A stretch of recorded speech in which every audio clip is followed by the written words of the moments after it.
Nora Sinclair's knees nearly buckled the moment she saw the house. Not because it was ugly, though it was.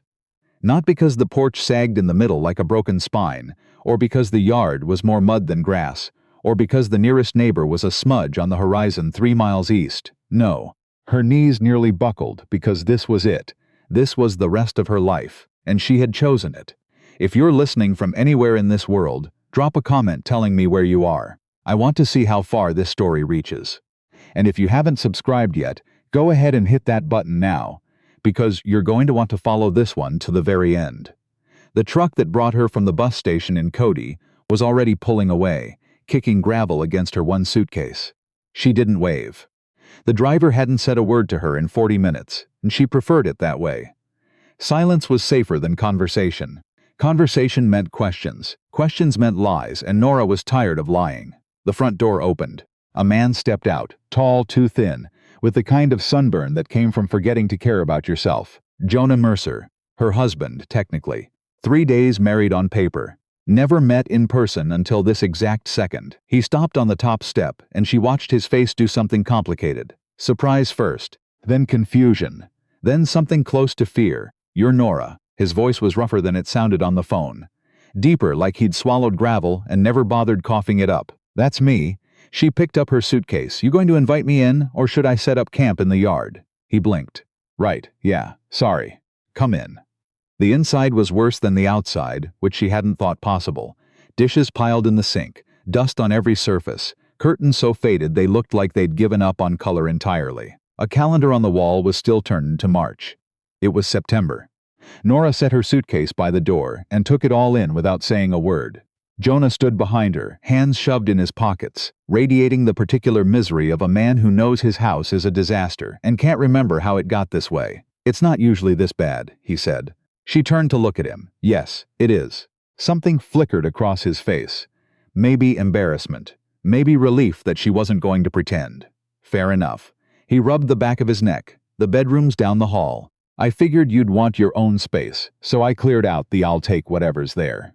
She didn't have the energy to negotiate sleeping arrangements. The bedroom was small, clean enough compared to the rest. A double bed with a quilt that looked handmade, a dresser with a cracked mirror, and a window overlooking a stretch of brown land that went on forever. She sat on the edge of the bed and listened to Jonah's boots retreat down the hallway. Then she pressed her hands against her face and breathed. Just breathed. She was 27 years old, married to a stranger in the middle of Wyoming, and for the first time in 3 years, nobody knew where she was. That thought, more than anything, let her exhale. The arrangement had been simple. Jonah needed a wife to satisfy a custody provision in his divorce settlement. His ex-wife had full custody of their daughter, but the court had ruled he could petition for shared custody if he demonstrated a stable household, which the judge interpreted as married. Nora needed to disappear. A legal name change through marriage, a remote address, a life so far off the grid that the man hunting her would never think to look here. They'd connected through a mutual contact, a paralegal in Billings, who handled cases for women in situations like Nora's. The paralegal had been blunt. "He's not dangerous. He's just sad and desperate." "Aren't we all?" Nora had said. The first morning she woke to silence, so complete it frightened her. In Detroit there was always noise, sirens, neighbors, traffic, the particular hum of a city that never fully slept. Here, nothing, just wind. She found Jonah already outside, feeding horses in a corral that needed mending. 2 animals, both underfed, both watching her with more curiosity than Jonah had shown. "You know anything about horses?" he asked without looking up. "I know they eat. That's a start." She leaned against the fence. "How many head of cattle?" 42, down from 110 when my father ran this place." "What happened?" He finally looked at her. "Everything. His father had died 4 years ago. Heart attack in the barn, dead before the ambulance could navigate the 30 miles of unpaved road. Jonah's wife, Megan, had left 6 months later. Took their daughter, Lily, to Cheyenne, filed for divorce, told the judge Jonah was emotionally absent, financially unstable, and incapable of providing a safe environment for a child. The judge agreed. That was 3 years ago. Since then, Jonah had been slowly drowning. The ranch hemorrhaged money. The bank circled like a vulture. His visits with Lily had been reduced to 1 weekend a month, supervised, in a sterile office that smelled like floor cleaner. "Last time I saw her, she asked why I don't live in a real house." Jonah's voice was flat, the way voices get when the pain underneath is too big to let through. She's 6. She thinks the ranch is pretend because it doesn't look like her mom's apartment. What did you tell her? That it was real, that it was home. He shook his head. She didn't believe me. I'm not sure I believed me either. Nora understood something about Jonah Mercer in that moment. He wasn't just sad. He was hollowed out. The grief hadn't broken him. It had emptied him, scooped out everything that made a person get up in the morning, and left behind a man who moved through days like a ghost in his own life. She recognized it because she'd been hollowed out, too. Just by different hands. They fell into a routine. Nora cooked because Jonah had been surviving on canned soup and gas station coffee. She cleaned because the filth was unbearable. She mended fences because they needed mending, and because physical work kept her mind quiet. Jonah watched her with a kind of bewildered gratitude, like a man who'd forgotten that kitchens could smell like food and floors could be free of dust. "You don't have to do all this," he said on the third evening, watching her scrub the kitchen counter. "You're paying off my debts and giving me a legal identity. I can scrub a counter. That's not why He stopped. Not why you're what? Nothing." He stood up, took his plate to the sink. "Just thank you." She nodded, didn't push. Pushing was dangerous. She'd learned that the hard way. But something shifted that night, some invisible wall between them, thinned just enough to let light through. The neighbors showed up on day 5. Ruth Calloway, 60-something, sharp eyes, sharper tongue. She drove up in a truck older than Nora and climbed out with a casserole dish and an agenda. "So you're the new wife." Ruth looked Nora up and down without apology. "You're younger than I expected. And prettier. That a problem? Depends. You here for him or for what he's got?" Nora almost laughed. "Look around, Mrs. Calloway. What exactly would I be here for?" Ruth's mouth twitched. Fair point. She handed over the casserole. "Tuna noodle. Don't let it sit too long or it gets rubbery." After she left, Jonah appeared from the barn. "What did Ruth want? To inspect me?" She passed inspection. Nora set the casserole on the counter. "She thinks I'm a gold digger who picked the wrong mine." Jonah's face did something unexpected. He smiled. Not much of one, barely a crack in the granite, but it was there. "Ruth thinks everyone's a gold digger. She accused the mailman of casing the neighborhood once." The smile changed his face entirely, made him look younger, less ruined. Nora looked away before she could think too hard about that. The custody hearing was scheduled for October 15th, 6 weeks away. Jonah's lawyer, a tired man named Howard Beck, had been cautiously optimistic. "The marriage helps," Beck had said on the phone. "Judge Morrison likes stability. A wife, a functioning household, evidence that you've turned things around. It could work." "Could isn't a strong word," Jonah had replied. "It's the strongest word I've got for you right now." So they prepared. Nora deep-cleaned every room, painted the porch, fixed the broken step Jonah had been ignoring for 2 years, planted flowers by the front door, because judges apparently cared about flowers. She learned Lily's favorite color, purple. Her favorite food, macaroni and cheese with the orange powder, not the fancy kind. Her favorite book, a story about a rabbit who runs away from home and his mother who always finds him. Nora read it 3 times and cried twice, though she'd never admit that to anyone. "You're doing a lot for a kid you've never met," Jonah said one evening, watching her paint Lily's future bedroom a soft lavender.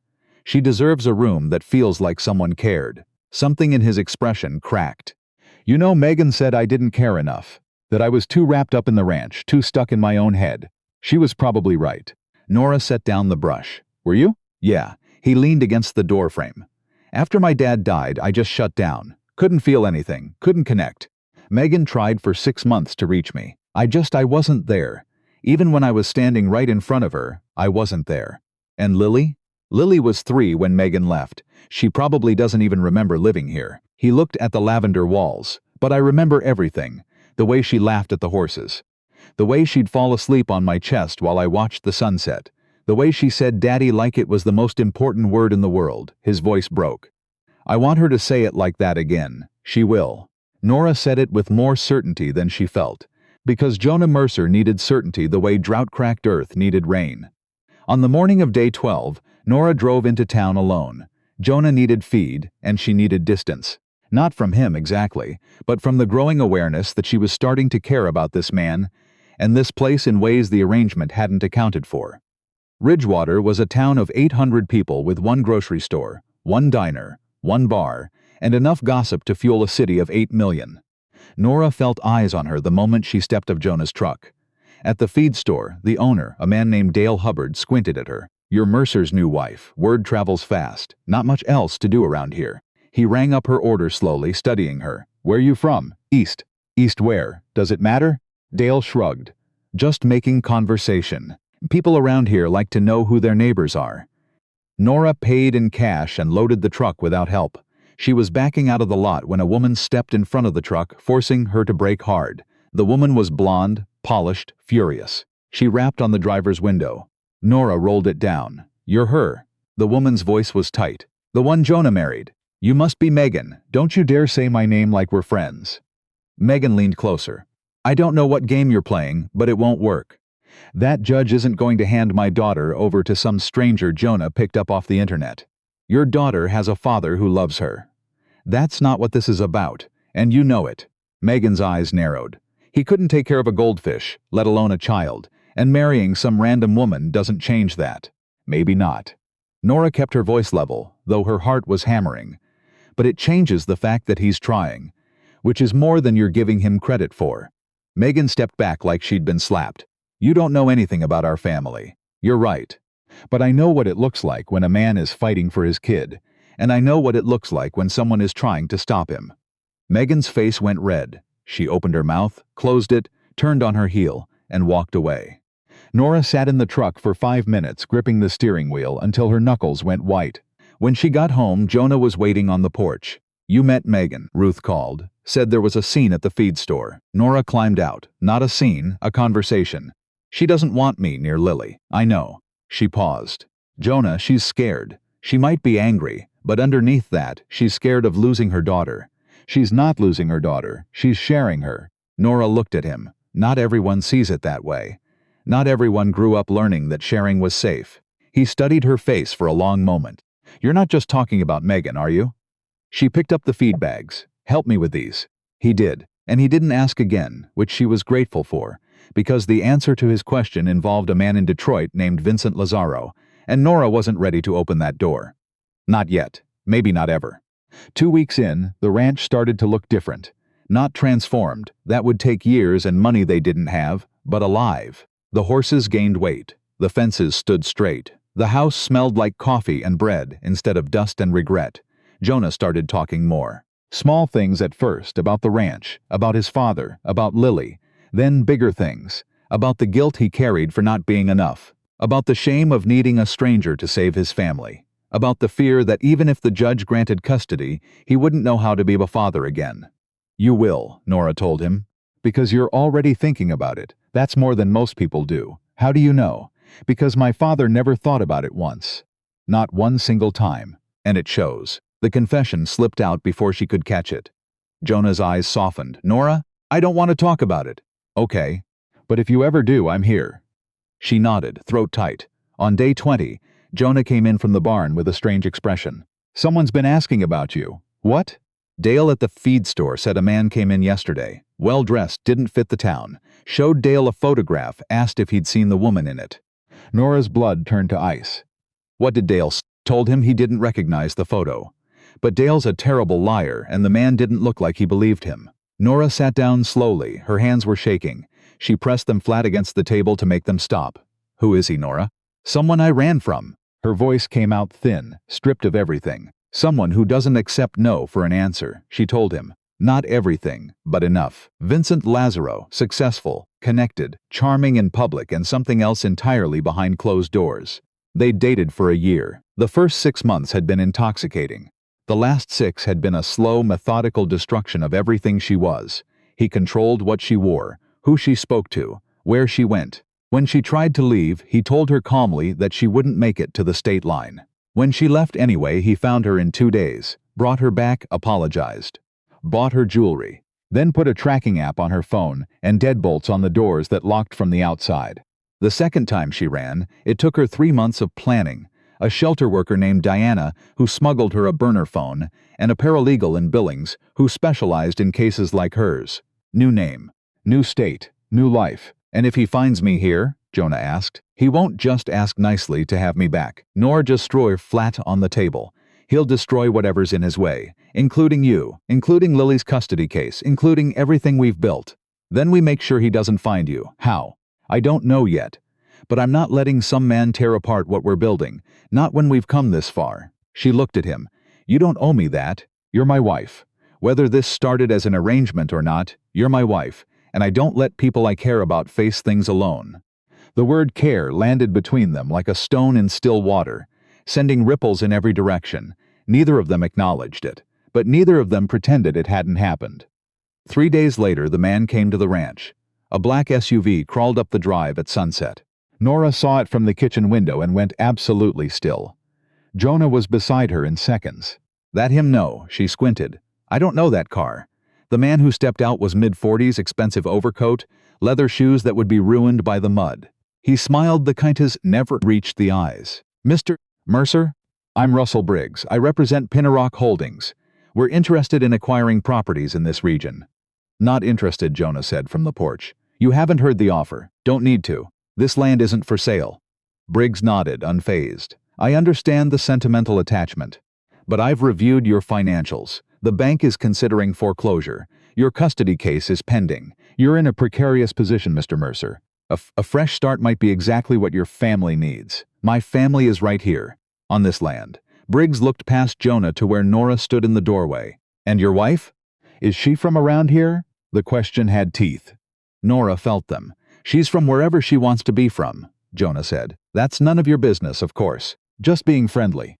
Briggs pulled a card from his pocket, set it on the porch railing. "If you change your mind. The offer is generous and temporary." He glanced once more at Nora, held her gaze a beat too long, and drove away. Nora waited until the SUV disappeared before she spoke. "He knows." "Knows what?" "Who I am, where I came from." That wasn't a real estate pitch. That was a message. Jonah picked up the business card, turned it over.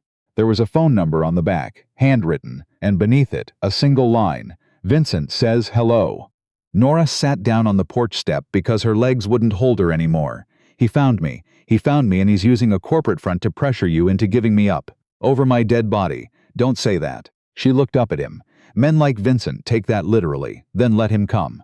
I'm not afraid of some rich bully from Detroit. You should be." She stood, grabbed his hands.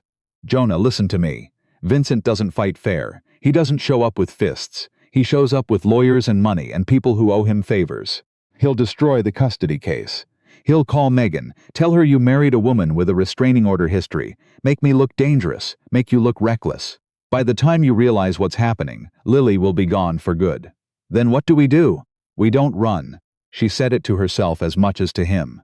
"We don't run because running is what he expects. We go forward. The custody hearing is in 3 weeks. We prepare for that. We document everything, Briggs showing up, the threat on the card, all of it. We show the judge exactly what we're dealing with. And if Vincent shows up in person, then we call the sheriff. And we pray that's enough." Nora didn't pray. Hadn't since she was 14 and realized prayers didn't stop the things they were supposed to stop. But she prepared. She called Diana, the shelter worker who'd helped her escape. "Diana, he found me.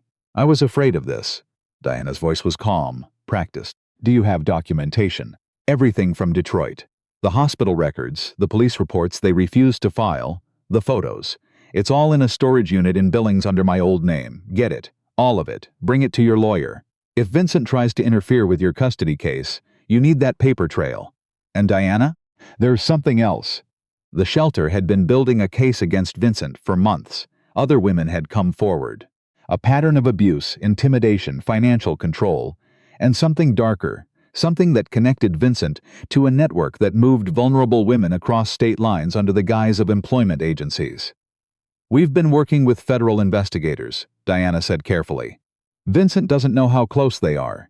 If he's making aggressive moves now, he might be getting desperate, or more dangerous, both.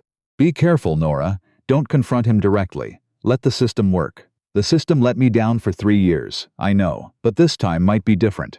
Nora hung up and sat in the dark kitchen for a long time. Jonah found her there, eyes dry, jaw set. "What's the plan?" she asked. "We get your evidence from Billings. We give it to Howard Beck.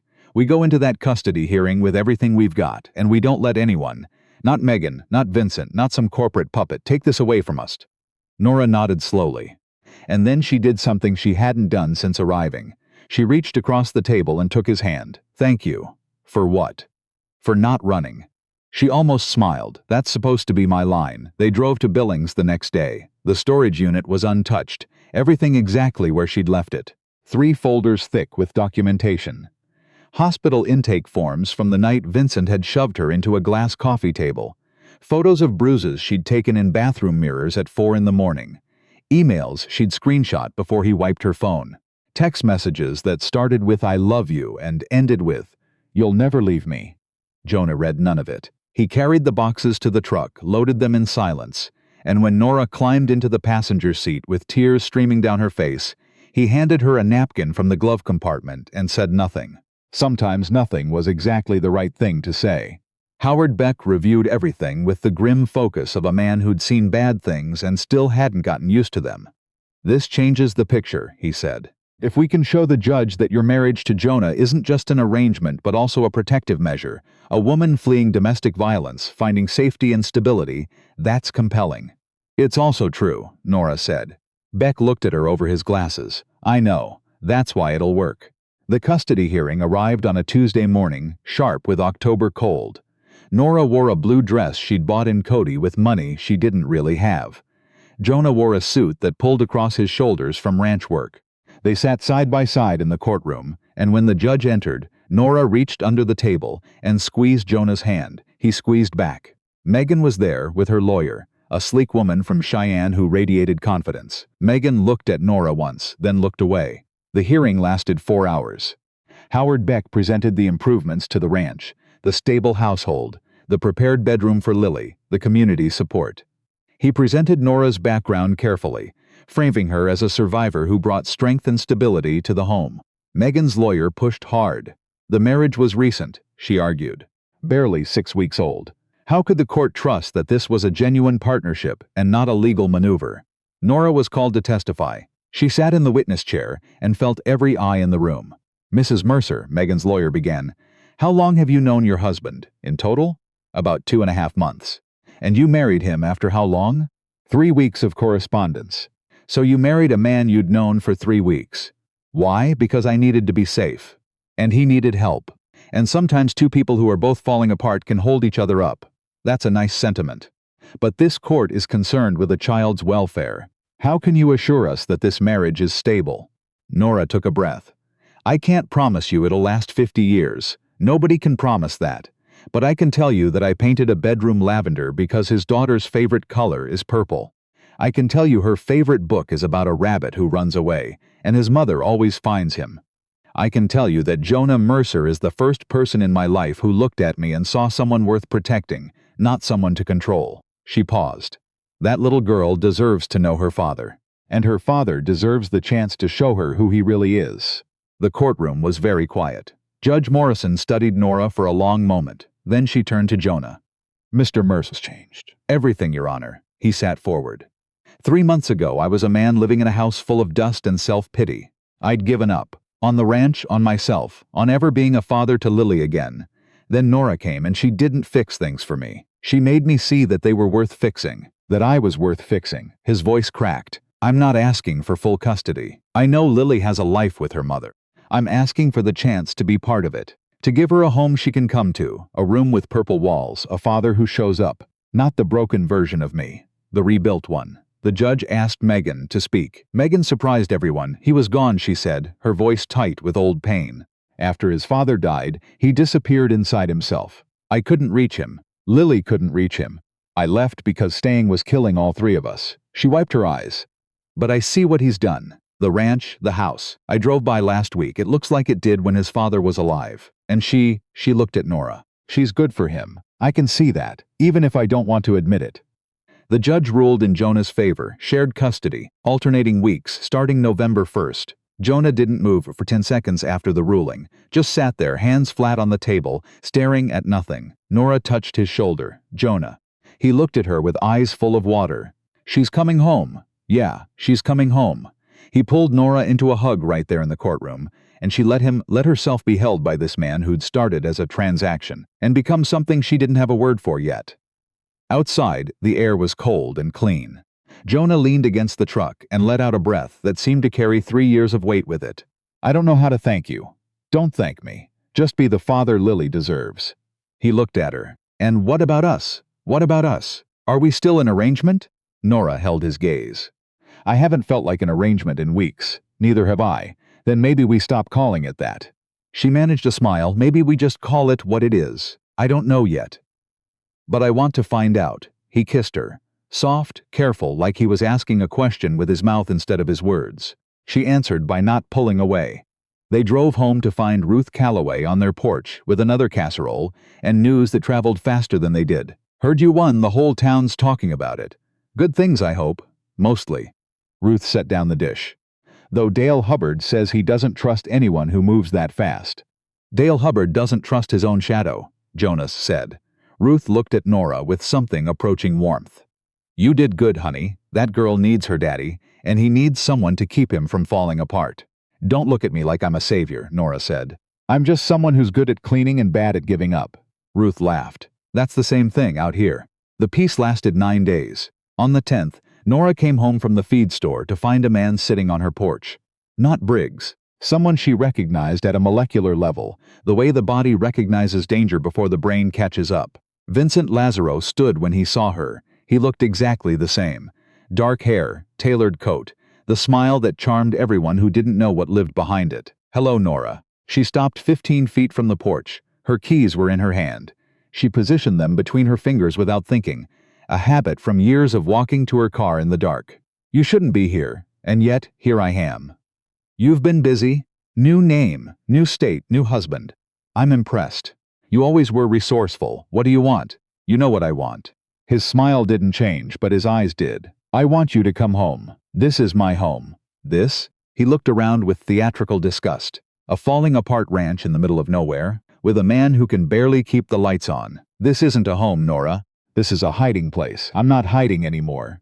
Vincent stepped off the porch, moved closer. Nora held her ground even though every nerve in her body screamed to run. "I know about the custody case," he said quietly. "Cute kid, Lily. Right, 6 years old. Goes to Meadowbrook Elementary in Cheyenne." The threat was so precise, so casual, that Nora's vision blurred. "If you touch her, I'm not going to touch anyone. I'm just pointing out that your new life has vulnerabilities." He tilted his head. "Come home, Nora. Make this simple, or I make it complicated." "No." The word came out hard and clean. "No, I'm not coming back. Not now, not ever."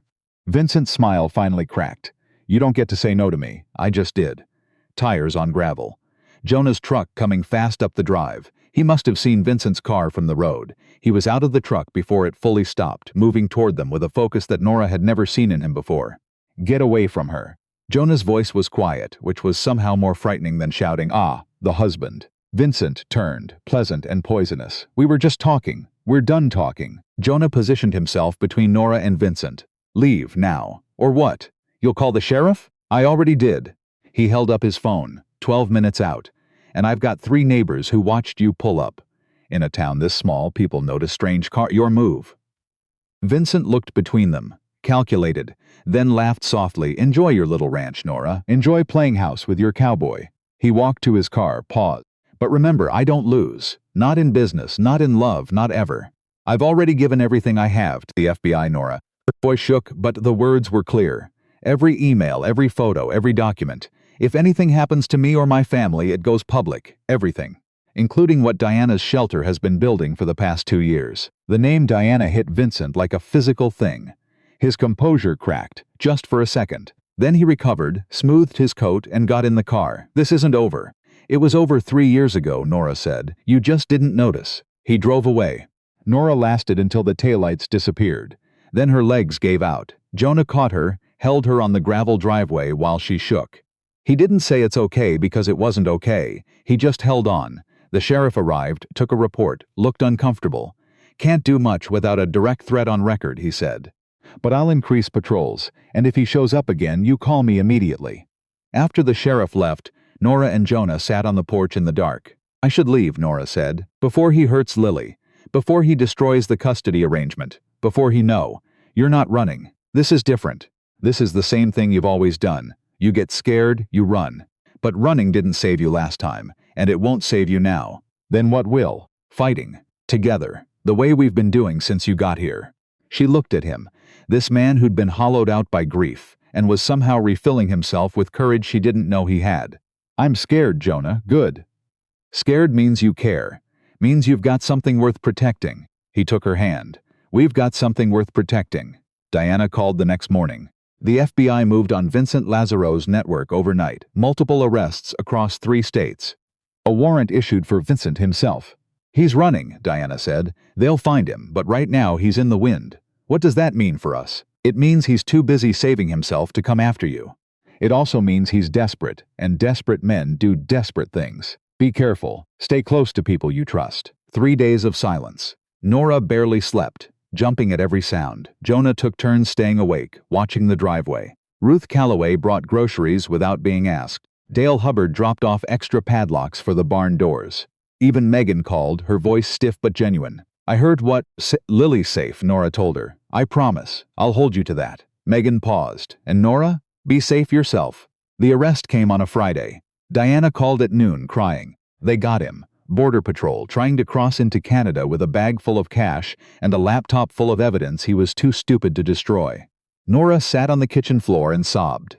Not graceful, quiet tears, the ugly, heaving kind that came from a place so deep she'd forgotten it existed. 3 years. 3 years of running, hiding, looking over her shoulder, flinching at shadows, and it was over. Jonah sat beside her on the floor and waited until the crying stopped. "Better?" she asked, wiping her face. "Better." He smiled. "Ugliest crying I've ever seen, by the way." She laughed, and it felt like the first real laugh in years. Lily arrived on November 1st, a Tuesday. She was small for 6, with Jonah's dark eyes and Megan's stubborn chin. She stood in the driveway clutching a backpack shaped like a ladybug and looked at the ranch with an expression that broke Nora's heart. "It's different," Lily said. "It's better," Jonah said, kneeling to her level. "Want to see your room? The lavender walls did it." Lily walked in, saw the purple curtains, the bookshelf with the rabbit book, the quilt that Nora had found at a thrift store with tiny stars on it, and turned to her father with eyes full of wonder. "This is mine? All yours." She dropped the ladybug backpack and ran to the window. "I can see the horses. You can. Tomorrow I'll teach you to feed them if you want." Lily turned and for the first time looked at Nora. "Are you my dad's wife?" "I am." Lily considered this. "Do you like horses?" "I'm learning to. Can you make macaroni and cheese? The kind with the orange powder? That's the only kind worth making." Lily smiled, and it was Jonah's smile, the one that cracked through granite. "Okay, you can stay." Nora laughed, and Jonah laughed, and Lily looked confused about what was so funny, which only made them laugh harder. That night, after Lily was asleep in her purple room, Nora and Jonah stood on the porch watching the stars. Wyoming had more stars than anywhere Nora had ever been. They felt excessive, like the sky was showing off. "I keep waiting for something to go wrong," Nora said. "Maybe nothing will. Something always goes wrong. Then we'll deal with it. Like we dealt with everything else." She leaned against him. "When I stepped off that bus 2 months ago, I thought this was the end of my life. The place where I'd hide until I ran out of reasons to keep going. And now? Now I think it might be the beginning." Jonah put his arm around her. "I was dead inside when you got here, walking around feeding horses, but dead. You woke me up. You woke yourself up. I just gave you a reason." He kissed the top of her head. "Same thing."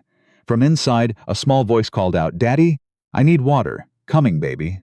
He went inside, and Nora listened to his footsteps, to the sound of water running, to the quiet conversation between a father and daughter, reconnecting across 3 years of absence. She pressed her hand against her chest, feeling her own heartbeat, steady and sure. She had come to Wyoming to disappear. Instead, she had been found, not by the man who hunted her, but by the life she didn't know she was looking for.